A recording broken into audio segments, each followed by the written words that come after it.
Hi, everyone. Welcome to our other talk within the Nine-Sided Circle. I am your host, Noor Kyle. And I am her faithful sidekick, Mushtaq Ali. Yes, and this is our one Sunday morning of the month where we do our other talk, which is meant to be a convenient opportunity for those who cannot join us at our usual weekly time of 6:30 p.m. Pacific. This is 10:30 a.m. Pacific, like I said, every third Sunday of each month. And we're actually going to be doing two talks today, as we always do on our third Sundays, which means we have a full day. But we are happy to spend it with you, especially if you join us twice in one day, as some of you do, which is very ambitious, and we certainly appreciate the enthusiasm. So, YouTube spiel a little bit. If you would like to support this channel, there are a bunch of ways you can do that. You can support our work generally by donating to our Coffee account or our PayPal. And we also have Stripe if neither of those work for you. But, oh, Anissa's back. And for those of you who have been donating, that means a lot. We have so much going on right now. So every little bit helps.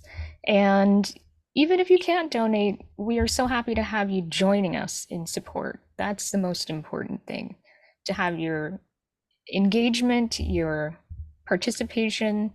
That's what makes the Nine-Sided Circle what it is. And whether you're here live or watching on the replay, that means everything. So you can also, of course, do all the YouTube stuff like subscribe to our channel, comment on our videos, like them, like our videos, share them with your friends, all of those things. Am I missing anything, Mushtaq? I don't think so. Nope, I don't think so either. But the other important topic, of course, is that we have our retreat coming up this September. Cannot forget to mention that. I want to continue to hype that up. We would love to have more people sign up and join us. It looks like it's going to be a really amazing time. And we're going to get to do the things that we do not get to teach online because these things are very much, how would you describe it, Mushtaq? Stuff that you can only do in person. Yeah, stuff that is physical but not hard, and very much meant to support you in doing the work, quote unquote. So we all know that doing the work is not just a mental or emotional exercise, it's a physical exercise as well. And so we do have to get physical, but it doesn't have to be hard, it doesn't have to be painful, it doesn't have to be intimidating.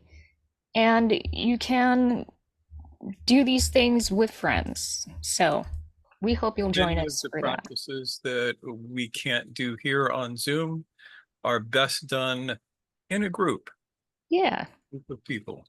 Yep. So we're going to be working on breath practices. If you find those challenging to learn at a distance, this is a great opportunity for us to be able to work with you in person to really get that down. Because as we've said constantly, that is the basis of everything. And we would love to support you as best as we can in setting those strong foundations that will benefit you in everything you do in your life. But we're also going to be working on some attentional movement practices, right, Mushtaq? Yeah, So the whole think of theme. Dirce's dances, but completely and totally different. Yeah, exactly. So if that's ever been of interest to you, again, you may find this an exciting prospect. So the overall theme of this year's retreat in India is practicing in the present moment. It is so easy for us to get lost when we're doing a practice. Maybe we're overthinking it. Maybe it's really challenging. Maybe it's too easy, maybe all of the above at times. So, how do we find a way to actually be in the moment while doing a practice, not having to overthink it, not having to be overwhelmed by it, but just being with it as it is, moving through it as it moves. So we'll be sharing more about that going forward. But I do want to remind everyone, of course, that our deadline for registration is July 18th. So that's for both signing up and for payment. But if you'd like to stay in the loop, I definitely encourage you, as I have been doing, to go to our landing page for the retreat, which will be in the description, and you can sign up for the mailing list. That does not register you for the retreat, so no commitments. It's just a way for us to keep you in the loop about updates related to the retreat. And, if you want reminders, that would be the way to make sure that you receive them. And we will mail you directions about how to move forward when you're ready. So you can reach us via email if you have any questions about that. And we definitely look forward to hearing from you and hopefully seeing you in September. So that's that. Let's get to our topic today. We're going to be doing some Sufi stories today, aren't we, Mushtaq? Oh, hopefully, Yeah. because that's all I got planned. So, Yeah. So I think that it's a good time to just get back to the storytelling, which is quite a big element in our tradition, isn't it? yeah. What is the best way to remember knowledge? You either put it into story or into poetry, because those two things are easy to remember. And if you turn the story into a poem, it's even easier.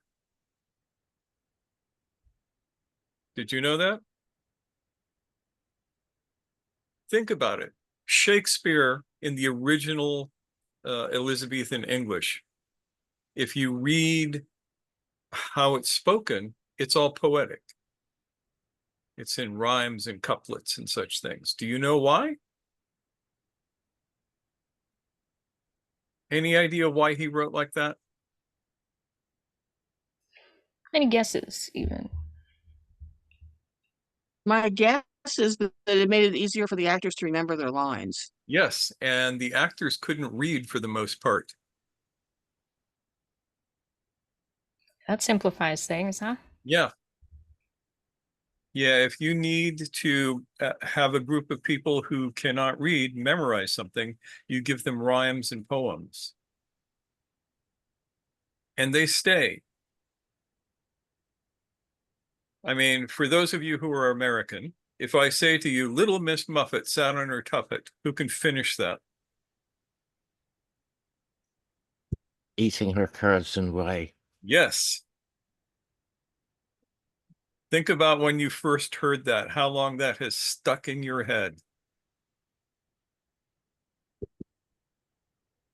And I didn't know what curds and whey were either. I was just going to say, even if we Cottage don't cheese. know what the words mean, Yeah. they still get stuck in there. Yeah, curds and Yeah. whey are cottage cheese, and I didn't find that out for like 40 years. Yeah. What are curds? Gross. Yeah.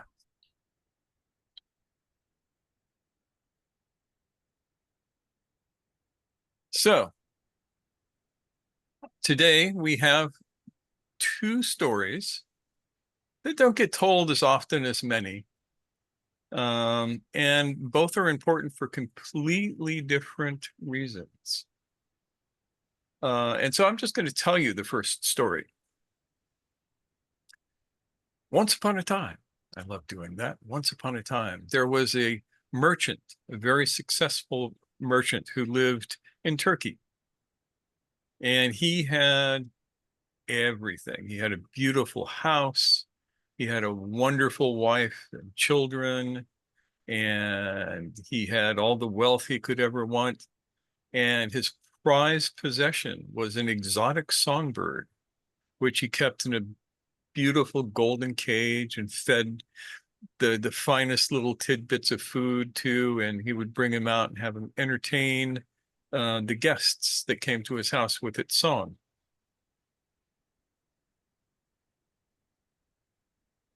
The man loved the bird, thought the world of the bird. Just he could sit and listen to the bird sing all day long.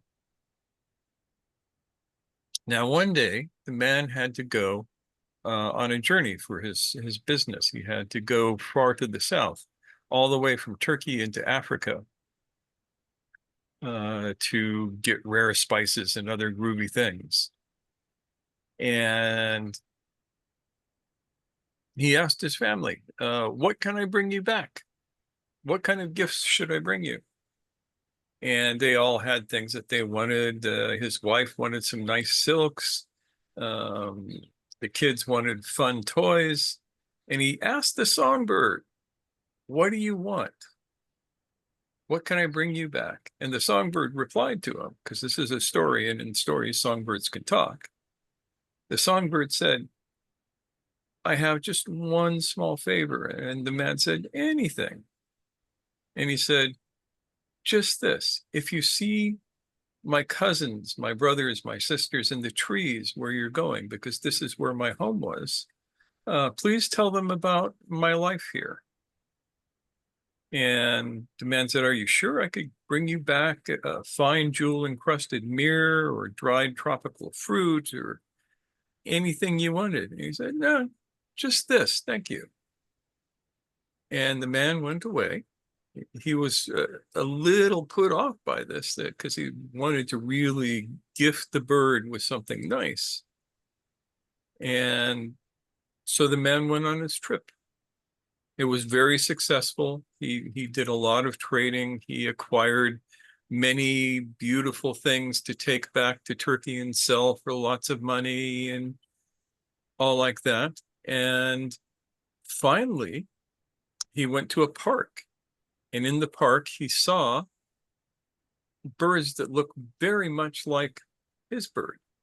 So he went up to them and he told them how his bird lived and how he was just such a valued treasure of the house, and how his cage was covered with gold leaf, and he was fed on the finest fruits and all of this thing.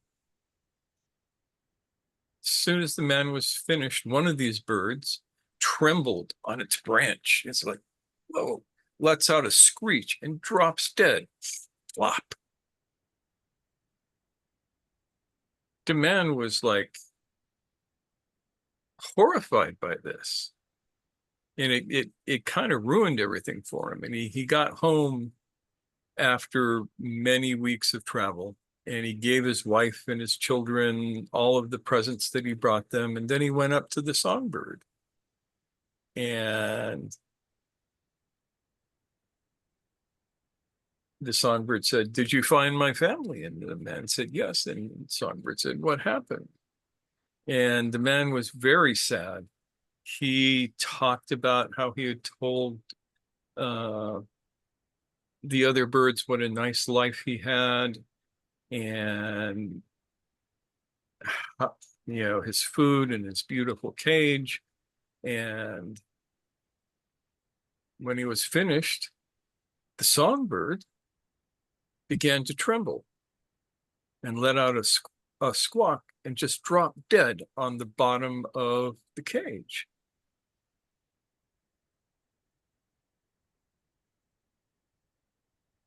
Of course, the man stood there and was just, looking at this dead bird in his cage and going, what the hell has just happened?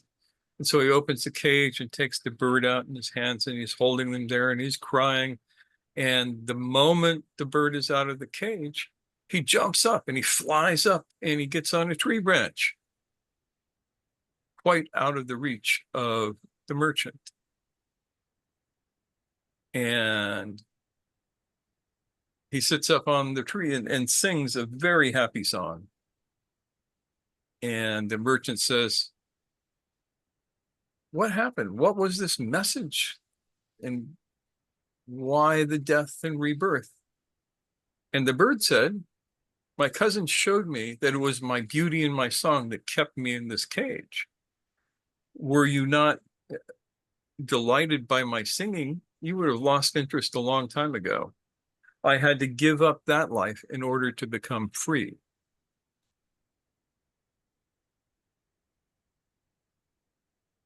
And then the bird flew off.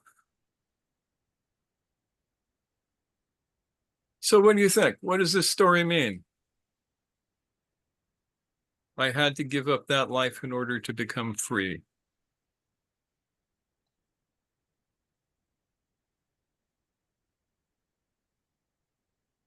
Better to be free than in a cage.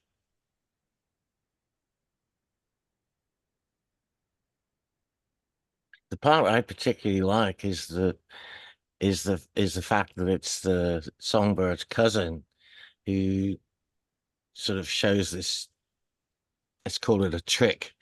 Yes, and it was a trick. In many versions of the stories, it's referred to as a trick, but it's more than a trick.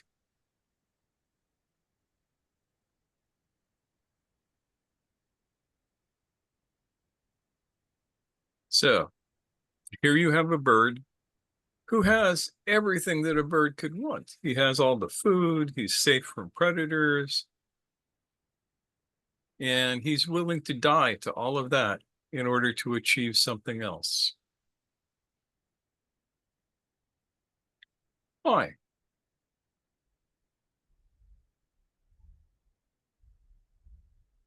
Could it be because the bird in captivity, regardless of how comfortable that bird may have been, was living contrary to its essence and was happily accepting the arrangement of being treated as an object, whereas its essential reality is not that of an object, but of a subject. Could it be something on those lines? It could very well be.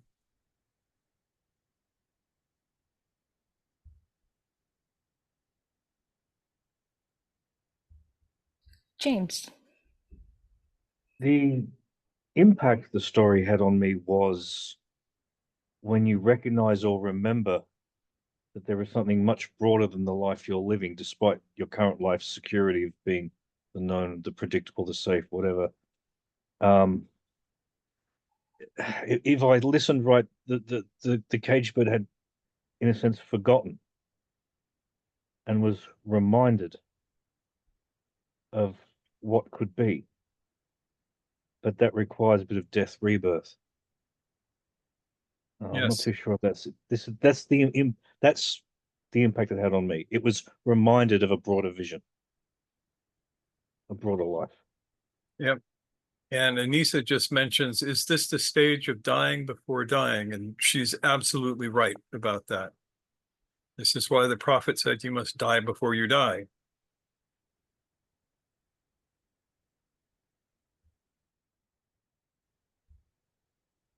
In order for the bird. Okay, Yusuf. The bird also knew that there is something wrong with its life. So it knew about its cousins in Africa and somehow maybe note that they have the knowledge of getting out, getting free. And actually, the trick began with the bird in the house somehow. Yes, it did.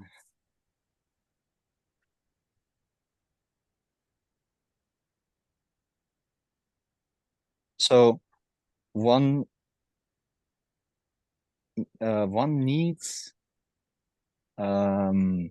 help from one's kind.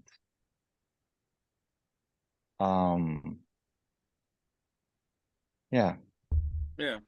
And more important than that, one needs help from those who are already free. Mm-hmm. Yeah. Yeah. It's hard for one bird in a cage to explain to another bird in the cage how to be free.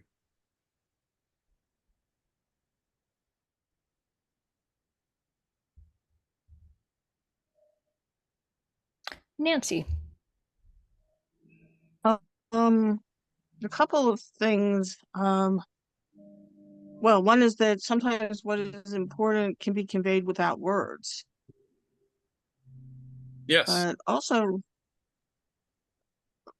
I'm looking at the man and thinking sentimentality is not the same thing as goodwill.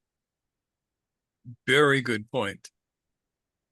And yet, on the other hand, it was a sentimentality that caused him to make the offer to the bird and to live up to the offer. Mm-hmm. I'm not sure where to go from there. Well, you're on the right track, though.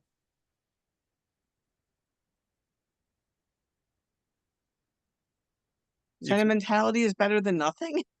Yeah, that the mechanical nature of a person can be used in a way to help create freedom if you were clever enough.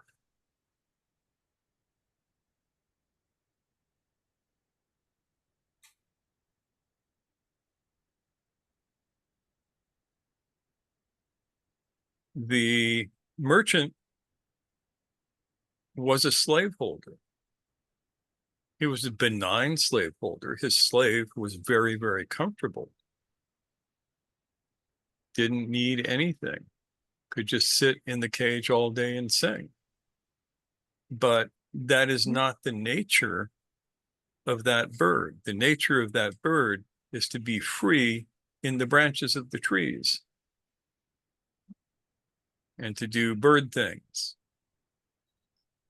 Bird things. Bird things, yes. Well, There was the part that really stood out to me towards the end when the bird says his cousin made him realize that in the best words I can explain right now, his greatest asset, which was his song, his voice, was what was keeping him imprisoned. I thought that was really interesting. And I'd like to hear a little more of what that could signify. How does perhaps our greatest asset be the source of our greatest offering to the world, and in this case, our source of livelihood and comfort? How can that be the very source of our imprisonment and therefore distance and isolation from our very nature, in this case, to be free and to do human things or do free human things or unmechanical human things? yeah, and you're on to something there. I Because feel like, oh, sorry. Go ahead. Yeah, go ahead, Anissa. Anissa, you can go ahead, yeah. Yeah. I feel like that's part of the narrative because it could be a good narrative, but as long as we hold on to it so much that we don't let ourselves grow, that's when it becomes a cage. Yes. I'm not sure if, yeah. Yeah. And if you have qualities that other people desire and they see the qualities but not you, then they will want to possess you. To possess those qualities. Yeah, to possess those qualities, to possess the person as an object. Mhm. Every woman in America has experienced this. Yep.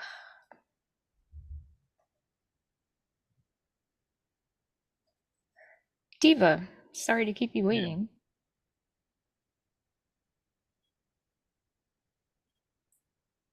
If you need help, I can unmute you. Oh, There you go. okay. Yeah. You got it. Okay. You know what? So this I'm really relating to, and I've been really studying essence versus personality. And I said before I retired I used to say when I was doing hair, I was very good at doing hair. Okay. I just had a natural talent for it. And I used to say before I'd start working, I have to be in my personality. And I was always trying to find my essence, right? And so when somebody brought up what no, I can't remember, but what is it that would you have a talent that would keep you like stuck?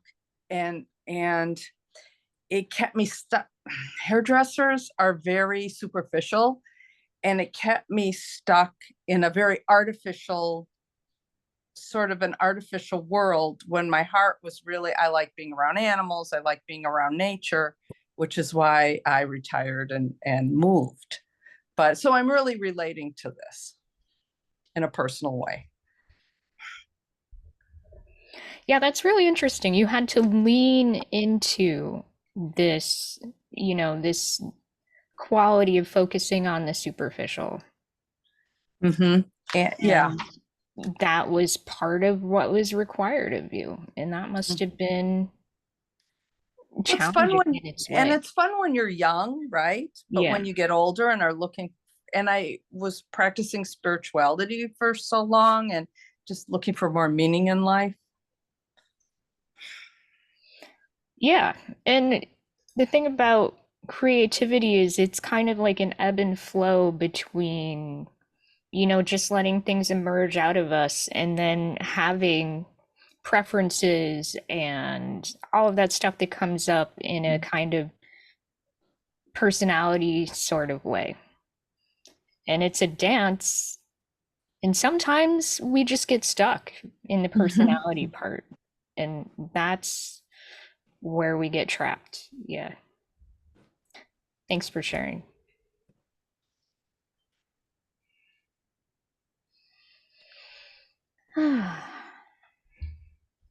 Yeah, we have some things in the. James, did you have something you wanted to add? Yeah, just what I've been thinking. I don't know if this is getting away from a bit. The world of the merchant could be the world of the personality that has a practical function in life, but you mustn't be imprisoned or distracted by it. Now, I don't know if Yeah. that's an aspect of this story, though. When it Right. said merchant, I just made a sort of a Well, yeah. The you could world of the think of the merchant is merchant as being completely asleep to yeah. the needs of the bird. Mm-hmm. Okay. The bird was just a toy to the merchant. And that can be problematic Right. because the essence of the bird is to be in the trees, not in a Yeah. cage. There is no bird that was designed originally to be in a cage. Yep. And actually, the next story is going to touch on that. Okay. All right. So, I know we have people wanting to chime in. So James said the caged bird had become identified with its role. It had begun to imprison itself. I think that we start accepting being caged, or we don't know how to identify where we're sort of, this is going to sound harsh, but sort of aiding and abetting our own entrapment, so to speak. How do we recognize the ways in which we're kind of accepting the way people are treating us as objects? But I think that's where asking for help can come in. Like, what am I not seeing? What can I take a look at? What is still within my power to change?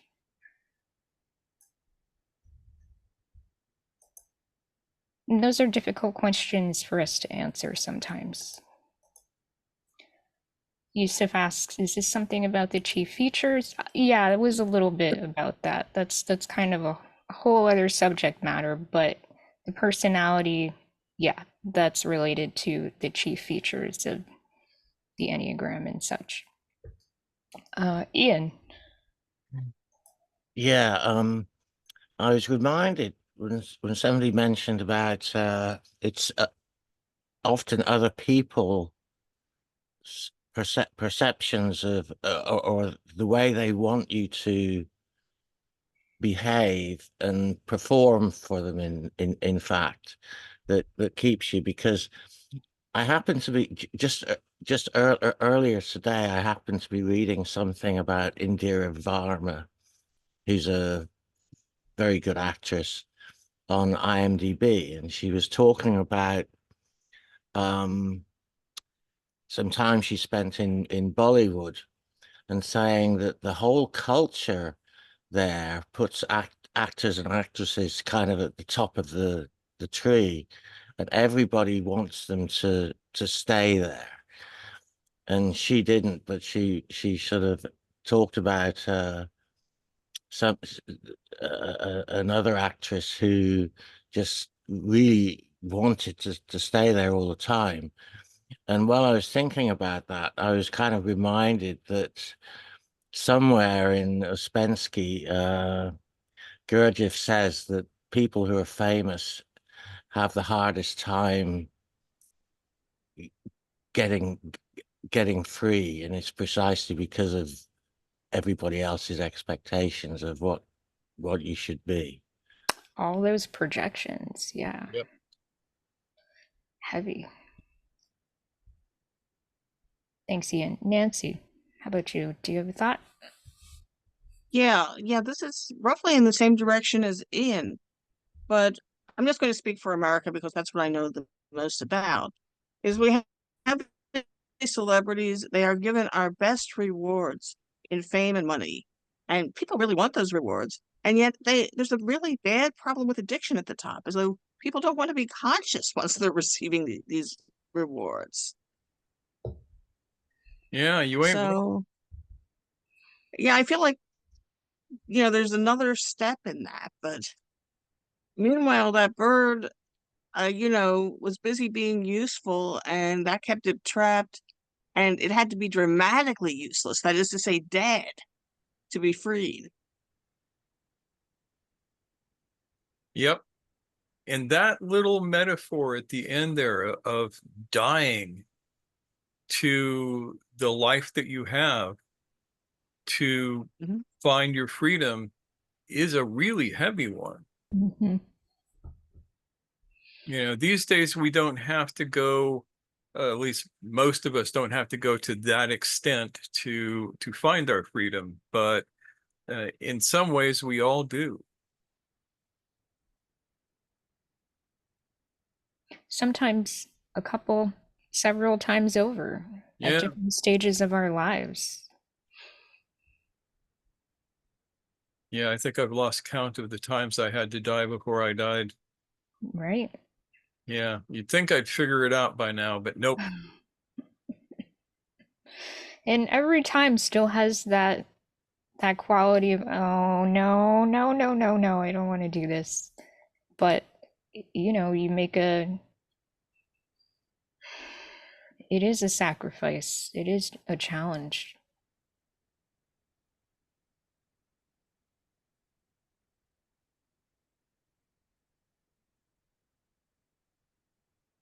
But what keeps you going? Is that desire for freedom strong? If it is, it's almost like you can't help yourself but push through that discomfort.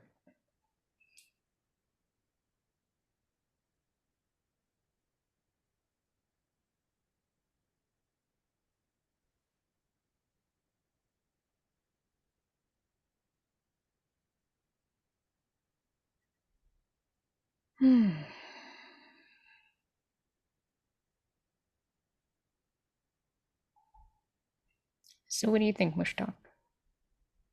I think it may be time for the second story. Yeah. Y'all ready for story number 2? Thumbs up. Good. So, once upon a time, there was a great teacher who lived in a small town And he and his students would every day walk through the marketplace. The teacher insisted on walking as part of his teaching. And as they walked through the marketplace, the teacher would look for situations that he could use as illustrations to his lessons. And one day in the marketplace, they saw a man leading a cow by a rope. The teacher said to the man, "Hold up for a second. I would like to use you as an example." And he told his students, "Come around the man and the cow. I want you to learn something." And the man stopped, of course, because this was this very famous teacher, and the town benefited from having him there, and he had great respect. And the farmer was interested in what the teacher had to say. So the teacher said to his disciples, "Answer me this: who is bound to whom?" And of course, the student says, "The cow is bound to the man. The man is the master. He's holding the rope. That cow has to follow him wherever he goes. And he is the master and the cow is the slave." And the teacher said, "Watch this." He reached it down to his belt, took his knife out, and very quickly just cut the rope. And the cow ran away. The farmer ran after the cow. And the teacher said, "Now look what is happening. Now you see who is the master. The cow is not interested in the farmer. In fact, he's escaping." And the man was very angry and he said, "What kind of experiment is this?" But the teacher said to his disciples, "And this is the case with your mind."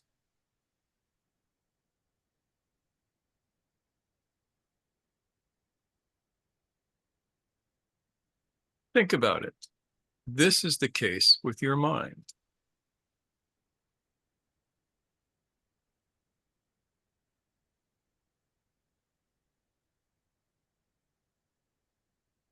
I love the Sufi stories that just stop abruptly. You expect some kind of great punchline and it just leaves you there with that thought.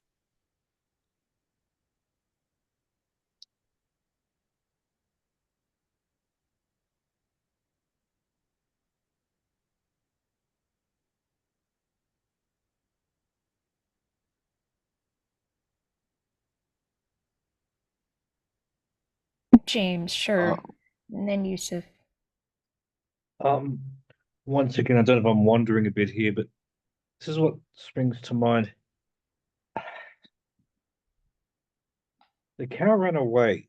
It had been restrained. It ran away. If the man had a different relationship with the cow, a different relationship with the mind, I'm kind of thinking of the 10 ox herding pictures in Zen.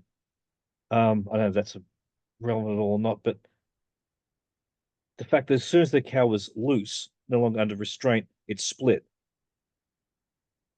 It didn't like the man. The mind and the man had some antagonism. What part of the mind would the cow represent and why? Essence, probably. Say again? Essence. I don't know. This is how I kind of understood it. Is that the cow is part of our innermost essence, and the rope is the things that we keep using to like restrain it and like keep it in one direction, or yeah, some specific direction. And then when you cut the rope, it's free to do whatever it is meant to be doing. That's interesting because then the farmer would be the ego. Yeah. That is a really interesting perspective on this story. Thank you. I like that. Thank you, Anissa. Yusuf, you had a thought. Would you like to share? Yeah, I just thought unless you train your mind and have it under some kind of control, right? With rope or something. Your mind will go wherever it wants. It will see a grass and will go that way, or a source of water, or anything else, other cows. Actually, it reminded me of the training of the mind you mentioned in previous videos. So there's specific kind of trainings with your mind. It's like, yeah, if you have that kind of control over your mind, then it will follow you wherever you want it to go.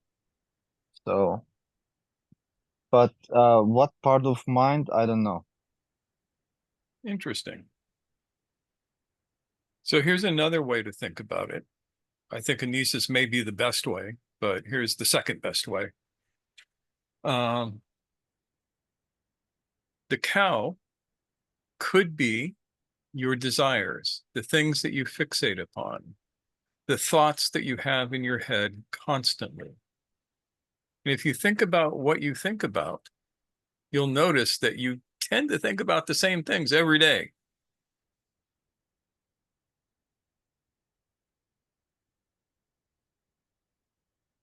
And if you stop holding on to those things, they'll go away. They are there because you hold them there.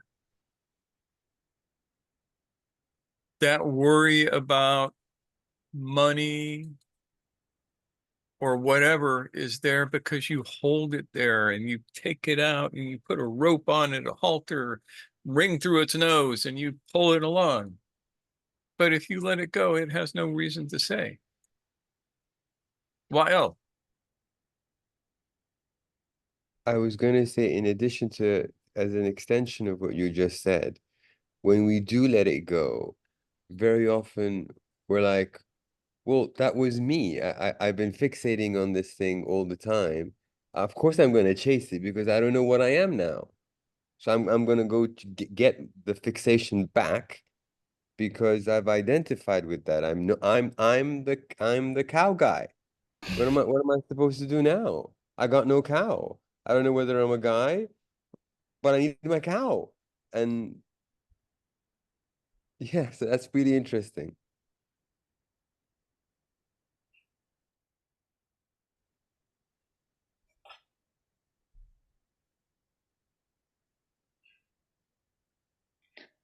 Yeah, that made me laugh while, but I like that because the things that we get stuck on, attached to, fixated on, however we want to phrase that, yeah, we incorporate them into our sense of ourself. And the idea even of letting go of those things can be frightening. Like, how dare you even ask me that? I would be giving up who I am. That's unacceptable. Yeah.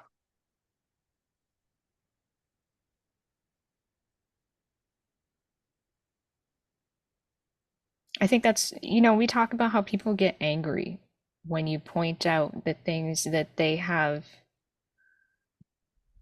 stockpiled, the problems, the concerns, the phobias, the whatever, all that stuff. And then you say, this is not you. And sometimes they flip out because, as far as they're concerned, it absolutely is.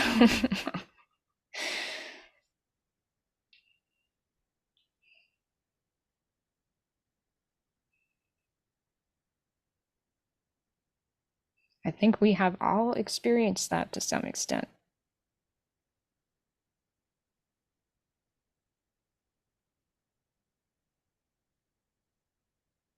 Maybe from both sides, but typically I mean the part where we feel threatened when people tell us, those things that you think are you aren't really you.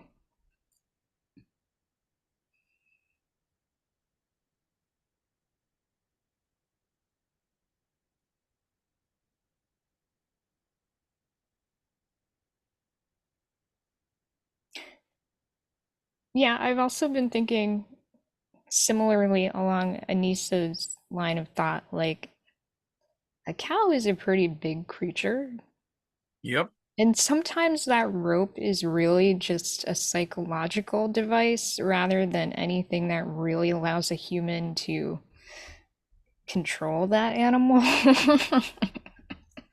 I mean, that cow could just walk away and drag the man with him, you know? So the fact that we think the rope has much power over this animal at all is interesting. Ian. Yeah, I just wanted to say I spent some time around cows when I was much younger because one of my uncles was a farmer. Um, and this was in England, so these are English cows. And my experience with cows is that they don't tend to run away.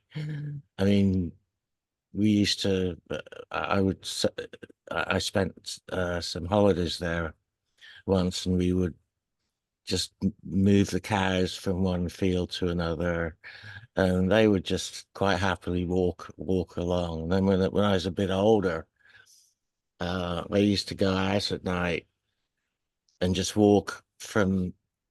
We lived on what's called an estate in England. It probably be called a development here, but it wasn't a far walk to some meadows where there was cows. And they were all very docile. They weren't restrained in any way, and it's just the idea of running seems a bit bizarre. Now, I don't know, American cows may be different because of the whole cowboy thing and herding them and Depends on the cow. Yeah, yeah, it definitely probably. depends on I would say the breeding of the cow, right? Yeah. And how the cow was raised. Mm-hmm.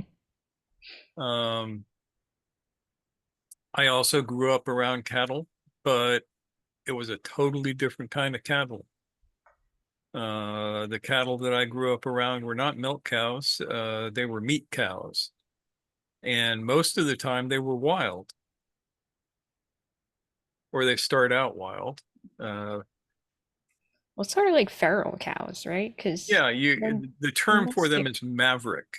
yeah. A maverick cow is an adolescent cow, young adulthood, who has lived his entire life out in the brush. And your job is to go out and catch that cow, bring him in and brand him, and then put him someplace where you can keep an eye on him until he's ready to turn into hamburgers. You mean she? No, I mean he. Cow is a general term. Most of the time you're looking for young bulls that you turn into steers. Yeah. Sometimes you get females that you use for breeding, make more cows. So with beef cattle, you probably keep everybody because you can eventually eat Yeah. everybody. But what you want is the young bulls that you then take in, brand, castrate, and turn into cow meat. Yeah, the castration part you left out the first time, but Yeah, I that's didn't want to shock people. But the way you do that is from horseback. You go out with a horse because you cannot outrun a cow in the short term. So you need something that can be faster than the cow, and you need something that can be stronger than the cow that you use as a tool. And you need a rope. You don't need a rope. The Spanish do it with a long pole called a garroche. And they're very good at that. But and they also have very, very ornery cows. The Iberian cow is a beautiful creature, and their bulls are terrifying. Yeah, my uncle's cows are definitely milk cows. Yeah, and those Because tend we to be used to walk them to docile. the milkery. Yeah, That's what it's yeah. called. Yusuf. This also reminded me of the analogy of horse and rider. So which is controlling which, or which is bound to the other one question. So horse is nafs in that analogy. And so if the rider has the control of his nafs or her nafs, then the horse will go in the direction he or she wants. So, and owning something, like an attribute or another thing, like any stuff, owning something can be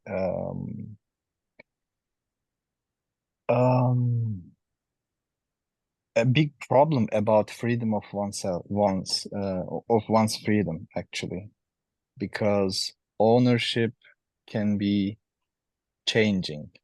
I don't own something, even if it's a problem, like you mentioned, Mushtaq, the problem can also own me. Mm-hmm. Yeah. And people are not willingly give up their problems. Right? Yeah. And by the way, if you want to see some loose cows, you can watch Turkish TVs on these days. Yeah.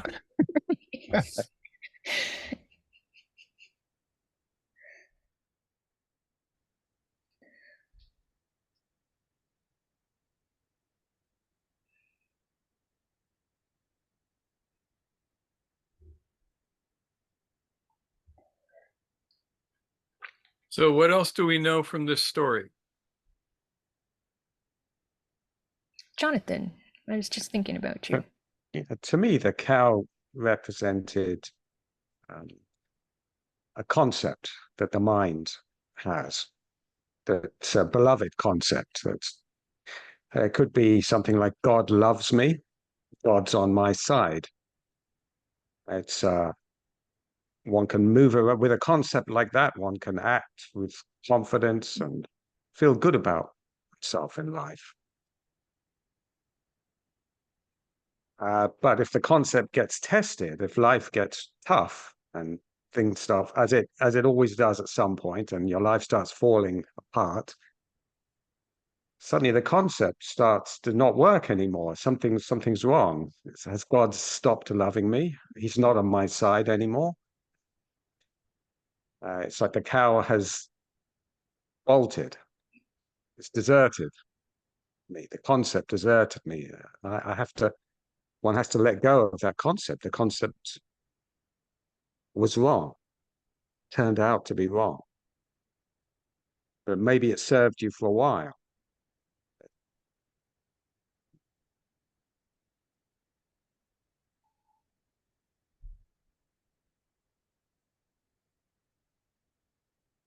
And other concepts, many concepts that we hold on to. That the government will take care of us. It's things like that.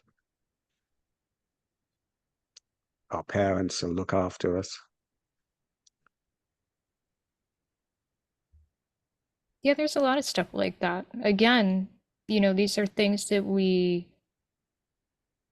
I was mentioning problems earlier, but it's not always problems. It's, as you said, concepts, things that we identify with and claim as indelible parts of ourselves that when they get challenged in some way, even if they're true, let's say, some kind of objective truth, let's assume that's there.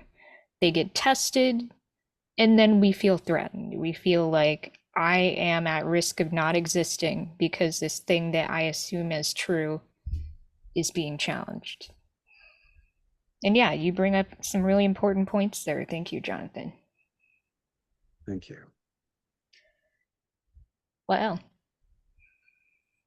So who are we without these concepts? And a lot of these concepts have been, I suppose, put upon us through a lot of conditioning.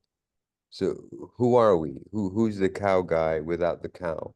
What do we do then?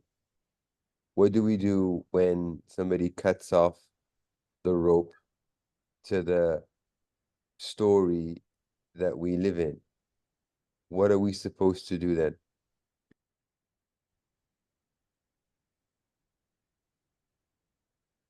What do you want to do? If you suddenly your rope is snipped, what is your inclination? Panic, Okay. worry, and I don't want that.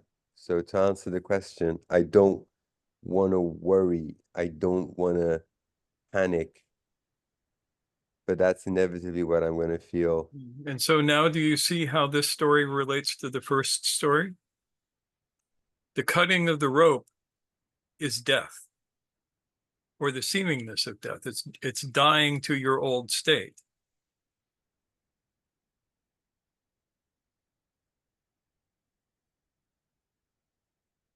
Yep.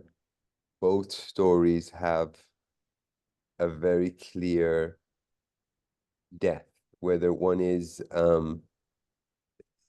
the bird did it to him or herself through trickery, and the teacher did it to somebody else as metaphor for his students. But I'm glad you said that, because it does link the two stories very, very very clearly.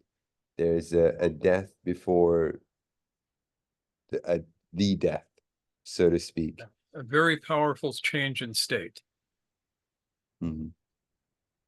Yeah. Jonathan, you had yourself unmuted. Well, yeah, in an attempt to answer Yeah, Wiles' please. question, if I were to lose, if a concept of mine was to break down and I'd feel insecure through having lost it, I'd try and replace it with a concept that's less of a lie, more of a truth. So, I mean, I chose God loves me; He's on my side. So, if life got tough and I lost my confidence in that, then I'm suddenly alone. I feel I need something else to replace that God's love that I've lost. Maybe I'll find it in a person instead, or a group that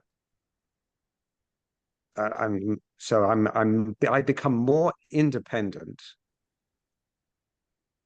and more self-autonomous and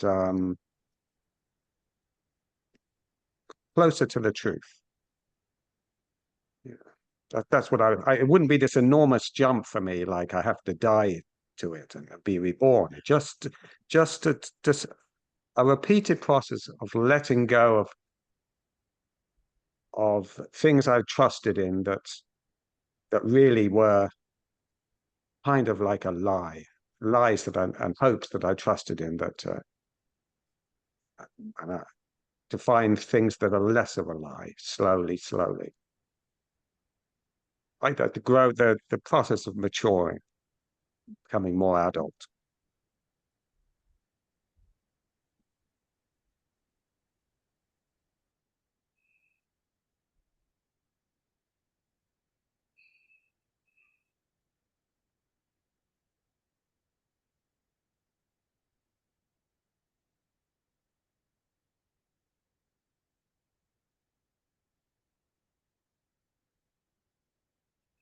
Yeah, I would say it's fascinating the things that we can use, all kinds of things that we would assess as good, bad, neutral, meaningful, meaningless, as ways to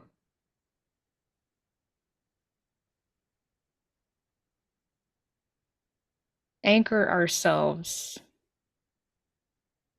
and create a particular meaning that then kind of becomes a cage in a way.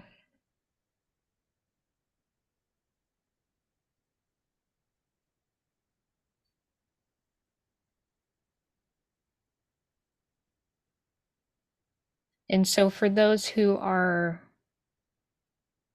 invested in peeling away these different layers of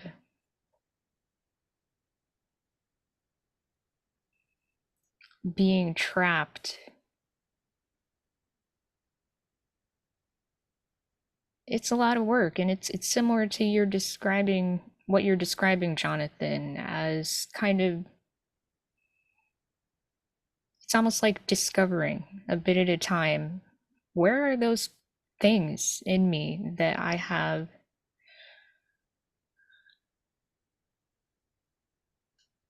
not necessarily allowed, but that have become, one way or another, a cage. And some of those things will be projected upon us. You know how Ian was talking about celebrities. And some of those things are the things that we are refusing to let go. But it's all kind of the same thing. These are all the things that invite us to continue to die to them.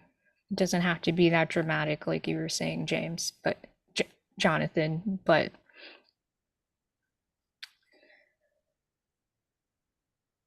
it's kind of an undoing. That's how I would describe it. A process of undoing. I'll give you a very practical example of my happened to me. I had invested a lot in my health, my ability to do in my body. I could make my living with my body. I could go out and do entertaining things with my body, and my body was always in perfect health, and I had plenty of energy. And so my body was going to be the answer to everything for me. But in my 40s, I suddenly lost my health. And so there was a crisis. So this big thing that was supposed to be taking me through to the end of my life, I was never supposed to get sick. I suddenly lost that pot, that enormous pot. So of course I wanted it back. I wasn't like, oh, never mind, I'm cool with that.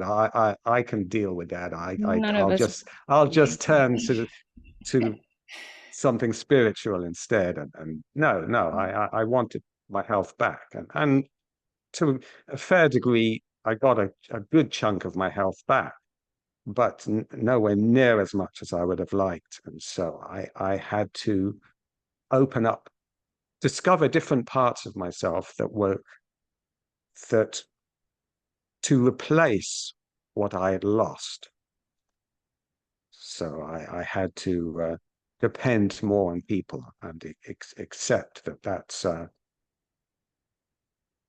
I can't rely on myself to get myself through my life. I need people too to help me through,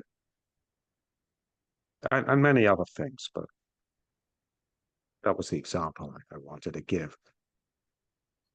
Thanks for sharing. Yeah, that must have been a gigantic process of undoing something that had been part of your identity, something that you took for granted, something you counted on. And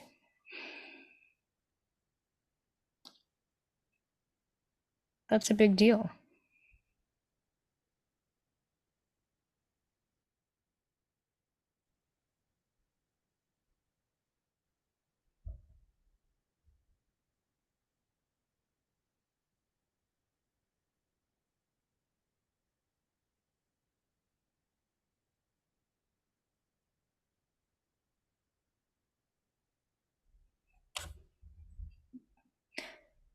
Any other thoughts?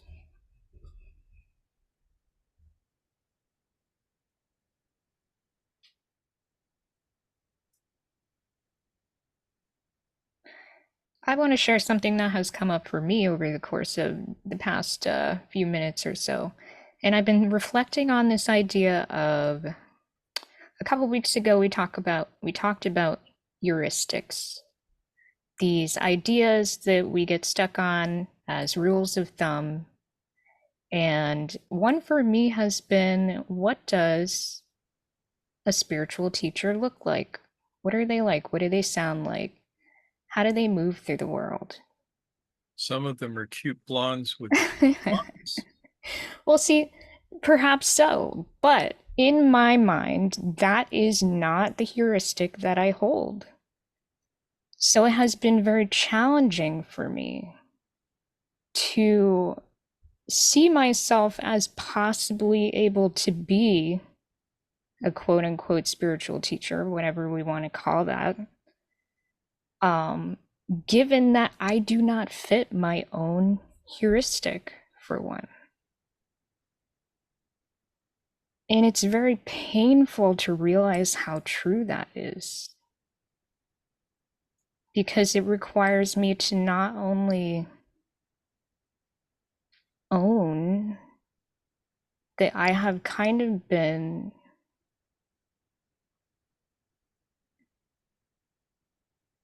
in a way withholding something from myself by not being able to see myself in that idea.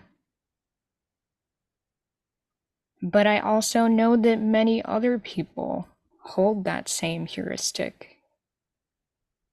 They have stereotypes in mind about what a spiritual teacher looks like, sounds like, acts like, where they've come from. And there's an acceptance that has to happen about that. There's an acceptance that has to happen about the fact that I have shared in that. And there's a part of me that needs to die to that, to let that heuristic go. So that I can be whatever it is that I need to be. And to see myself, to create a heuristic in which I get to be included.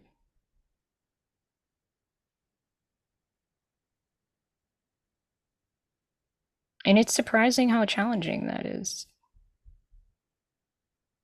So I thought I would just share that, I go through this too. Mushtaq has been there. Each of us go through this in one way or another. Ian.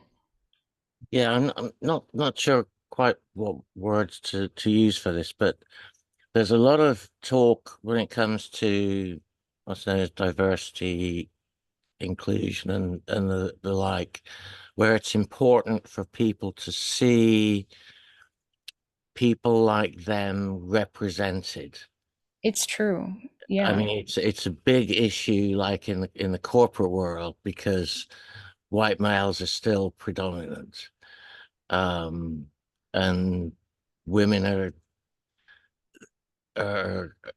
are becoming more represented in that group, but there's still a big disparity, and it's the same with people, let's say people of color, and particularly black girls really don't see themselves represented in so many areas. For example, I've seen some segments on the news about black female pilots, and part of what they want to accomplish is to make it possible for other little black girls to see that it's possible for them to become pilots.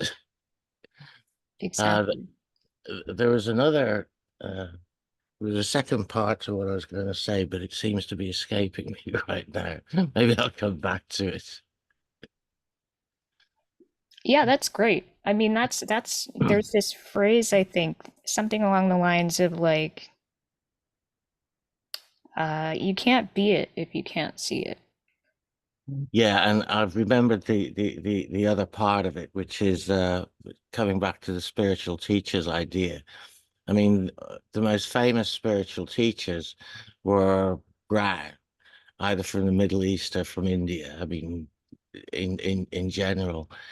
And the idea, the thought that flashed through my head is the white Jesus. It's clearly not true, and yet so many people in the West think of Jesus as white, and I suspect that's another aspect to this whole thing. They made him become like them because they didn't want to be worshipping someone who was a person of color. So many layers to this, Ian, huh? Thank you for sharing and for speaking to something really practical and real for all kinds of people out there. Wow. I was going to ask Noor, do we need these, is it heuristics? Is that how I pronounce it? Do we, it was like Jonathan was saying, when he said, if I lose this concept, this idea, I'll just find another one, a more robust one, if you wish, and or one a little more closer to the truth. But is there an argument that says all we're doing is doing the same thing again? So my question is, do you in this context, Noor, need to have an image that includes you when reality says you're already that? Your existence right now is that, and has been. That's the reality. But what? So that my question is: do we need heuristics? Do we need these concepts to be in tranquility as the base state of our existence? Those are such good questions, and I feel like there's a couple in there that I want to take a little bit of time to unpack. So first of all, I think that there's a bit of training wheels activity, right? Like, I love that you pointed out the reality because you're absolutely right.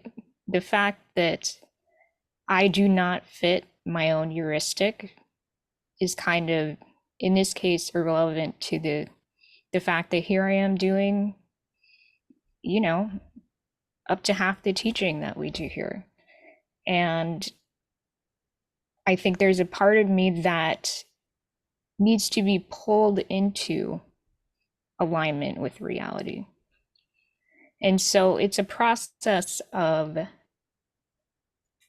diminishing the power of the heuristic by beginning to include myself.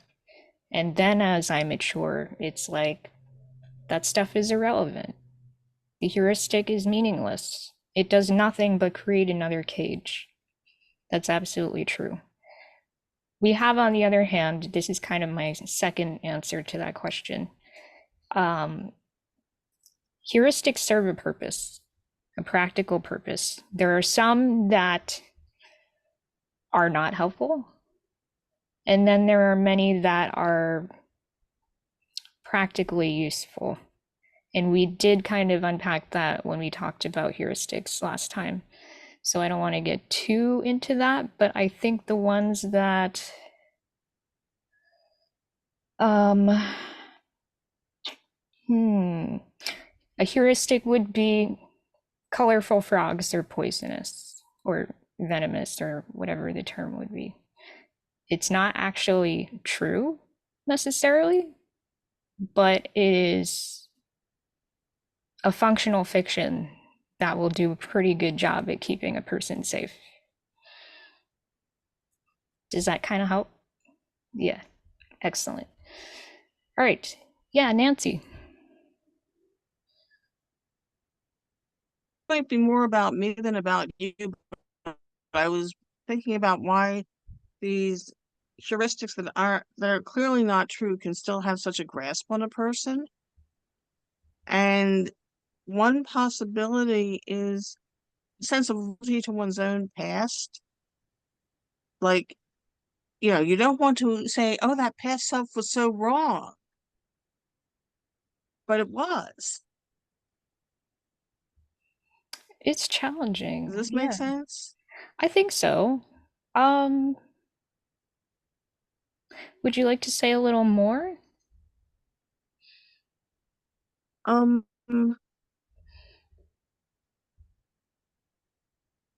I'm trying to put a finger on it myself, but it's kind of like my past self got me this far. Am I going to abandon it now? Oh, okay. I understand that. And I think that we can honor where we've been without allowing it to continue to keep us stuck. Does that make sense? Because I think that's, at least to me, that's important to my own journey, is not to really push back against disparaging where I've been in the past or what I've been through, because that doesn't help me personally. Mm-hmm. And I will leave space open for other people to feel differently about that for themselves. But for me personally, shitting on past ideas that I've had, or feelings that I've had, or states that I've been in, does not do me any good. Mm-hmm. And you all Yeah. can make that assessment for yourselves, but I encourage you to try on that perspective. Mm-hmm. One way of possibly thinking about it is that the past self was mistaken, which is not the same thing as being fundamentally bad. Yeah, absolutely.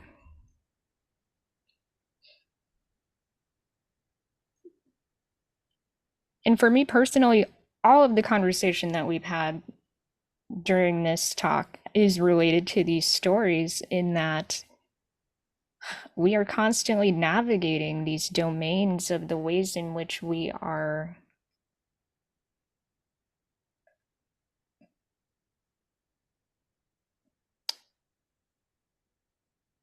trying on different selves, perhaps, and then losing them, dying to them, taking them off, trading them. But in the long game, when we're talking about waking up,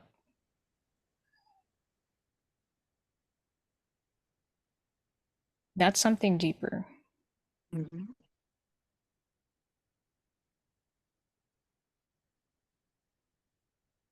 Thanks, Nancy. What do you think, Mushtaq? I just did a lot of talking. Yeah, talk more. I like it when you talk. Then I don't have to. Yeah, and I really appreciate you sharing stories with us today. Yeah, that's the easy part. It was timely, though. Yeah. Yeah.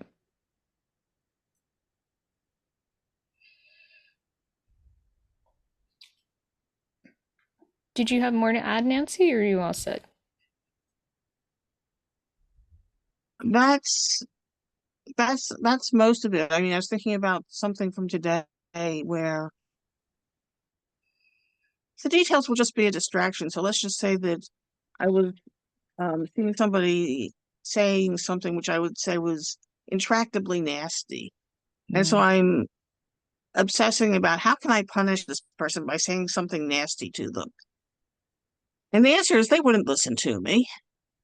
And I don't have to spend time figuring out how to hurt their feelings or change them. I mean, I just don't. No, you don't. Thank God. Yeah. That is Oh, I might sidestepping have the to if trap. there was something that might work, but I don't. Yeah, you don't have to. You don't have to. That's the key there. Mhm.